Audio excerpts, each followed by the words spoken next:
Hey everybody, it's Abishur Prakash, aka Mr. Geopolitics.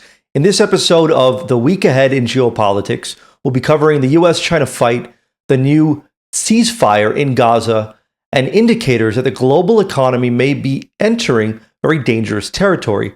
The past week has been nothing short of explosive as the US and China went back and forth, but this may be nothing compared to what's to come. There are three flashpoints that global stakeholders should be paying close attention to over the next 7 days. Let's jump right in. First is what I call Reliance Weaponization, China's decision to introduce expanded rare earth curbs that force every global company that uses more than 0.1% of certain Chinese rare earths in their product to get an export license from China is not a politically motivated policy change. It's not a supply chain weaponization. It's not a disruption to global trade. This is the beginning of reliance weaponization, where China is leveraging and exploiting the global economic reliance on the Chinese market. This has been a fear of many for decades now. Now it has begun, and it will sweep across the world, creating new challenges, new complexities, and new uncertainty for the global economy. By the end of the week, either the US and China will have lowered the temperature, trying to find some middle ground and stability, or they'll be at each other's throats in even more significant ways, creating a global fog that few, if any, can see through. Second, the Financial Stability Board, which oversees and monitors the global financial system, has warned that G20 economies could find themselves in a dangerous financial crisis as the geopolitical and economic situation around the world deteriorates. This comes as many markets across the globe effectively ignore geopolitics, where investors have been brushing off geopolitical shocks, including most recently the US friction with the global economy on tariffs, with the exception being China. Now, however, according to the FSB, the global economy may be reaching a point where geopolitics cannot be ignored, leading to what I call ghost markets, where markets have ignored geopolitics but may no longer be able to do so.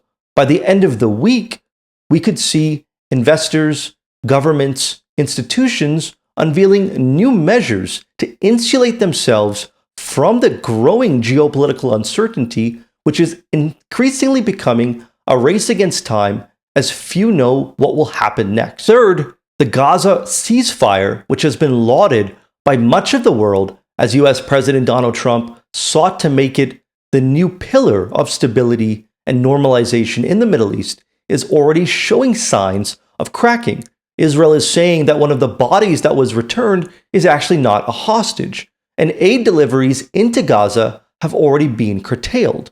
All of this means that the ceasefire itself could snap within days or weeks. And if this happens, it will not just spell disaster for Gaza, for Israel, or for the Middle East, but also for vital shipping lanes throughout the region, like the Red Sea, that many have hoped they can return to if the fighting stops. If the ceasefire breaks, however, fighting could return. By the end of the week, a fragile ceasefire may no longer be ignored by the world. It could be the biggest sign that the clouds of war are returning to the Middle East, forcing everybody, from companies to countries, to return to their previous position toward the region, which is one defined by war. When it comes to the wild card this week, it has to do with NATO and Russia. Tensions are rapidly rising between NATO and Russia, especially as the US debates whether to give Ukraine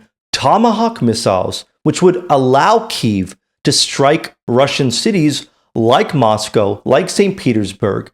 This would completely remove all existing guardrails from the war. Already, Russian officials have warned that they may not be able to tell whether an incoming Tomahawk missile is loaded with regular explosives or a nuclear warhead. Once again, a veiled nuclear threat from Moscow. At the same time, NATO states are threatening to shoot down Russian warplanes that enter their airspace and violate their airspace. This takes the Ukraine-Russia war to its most dangerous point yet, and means that global stakeholders have to prepare for this flashpoint, which just months ago looked like perhaps it could be resolved, to be at its furthest point from it, and in fact be moving closer and closer to its most destructive phase yet. That wraps up this episode of The Week Ahead in Geopolitics.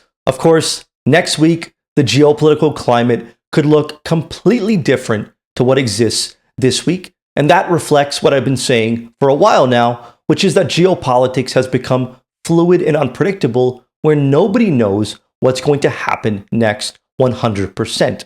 If you're looking for more than just what could take place next week, if you're looking for deeper insight and awareness and understanding of the biggest geopolitical events, shocks, and disruptions that could sideline your business, the global economy, and everything you care about, check out my monthly and quarterly Foresight reports in the link in the description. If you resonated with this video, don't forget to drop a like and hit subscribe. This is Mr. Geopolitics signing off until next week. Stay safe and Godspeed.